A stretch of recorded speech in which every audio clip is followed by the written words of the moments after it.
Is it won't? Alright, you ready, Jay? Look at him over there. Hi. See him?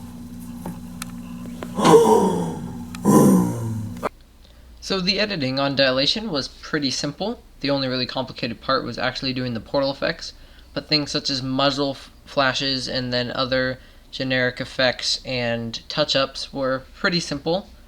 For muzzle flashes, we just used stock footage of fire and then even just some still images of some muzzle flashes. Combine that with a little bit of blood and you get a realistic effect.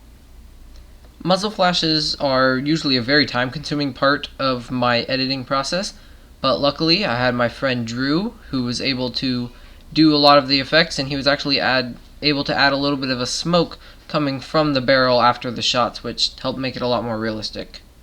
And now let's talk about the wonderfully beautiful forest portal effects and then all the other portal effects in general. We're here on location today, and I just picked out the perfect spot right between these two trees here. We're going to be filming the fight scene between Savannah and I. And the only issue that I have just thought of is the fact that I wanted the portal in between the two trees. I don't know how we're going to do that because there's branches everywhere, and I don't have enough skill to CGI branches away and all that fun stuff, so there's always complications with the location, but let's give it a shot, I guess. So, portal effects. I won't go into too much detail here. I'll probably make a separate section showing exactly how I did it, but I basically just shot footage of my forest and then shot another clip of me falling out of a chair on a green screen, then cut out the green screen, put in my forest footage, and then cropped it down to where I needed it and added the portal effect, and it gave a pretty realistic effect. But if you want to see more detail on how I actually did that, there will be another video coming out with a walkthrough tutorial of how I actually made the effect. The last effect that I'm going to be going over in this video is one that probably has a few of you wondering, but some of you may have figured it out due to my poor editing. But it's the scene where the two Miss Prices are having a conversation with each other. The effect was actually done quite simply.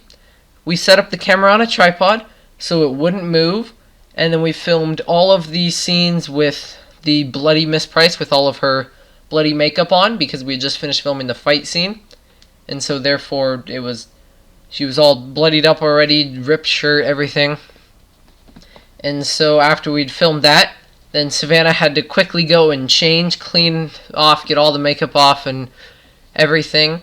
And then she came back out as quickly as she could, and then we filmed the scene of the future Miss Price, or the past Miss Price, actually having a conversation to nothing, I guess.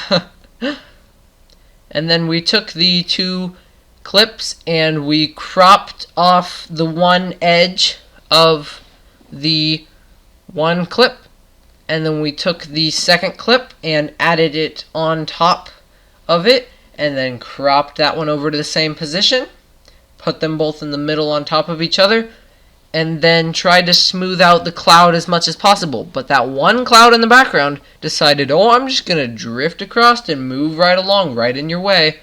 So that was a little bit of an issue, but it hopefully wasn't too noticeable, and for those of you who noticed it, good job. But overall, in terms of editing, it wasn't too bad. It took me about 8 hours to complete the first full edit of the film, including sound effects and music. But then poor old Pinnacle Studio, which is what I use to edit, decided to have one of its usual crashing fits of doom, and I lost all of the footage. And so I had to go and I had to re-edit the entire thing, but since I had done it before and I was able to salvage little bits and pieces of my previous edit, that one only took me about 5 hours to redo, and then I was able to add some more sound effects and such as I wanted, but it didn't turn out exactly how I wanted. I could have chopped it a little bit better in terms of dialogue scenes and such, but I didn't want to risk messing it up again, so I just went with the simplest editing style possible. And in the end, it turned out pretty well. I was really surprised at how long it actually ended up being. I was estimating a 12 to 15 minute video, but with a couple short added scenes, I ended up making it about 20 minutes with everything added. And I really think that the sound effects really helped pull this movie together. Usually I don't have a good source of sound effects, but I found some royalty-free sound effects. It just came with a zip file that had all sorts of ton of good action sound effects, and then I downloaded a bunch of music from Incompetech, which really helped, pull the whole thing together and give it more of a professional quality. Besides the few issues that we had, I was really happy with the overall finish of the film, and I hope that I can do some more for you guys in the future. So thank you so much for watching this video, and I'll see you next time. Later!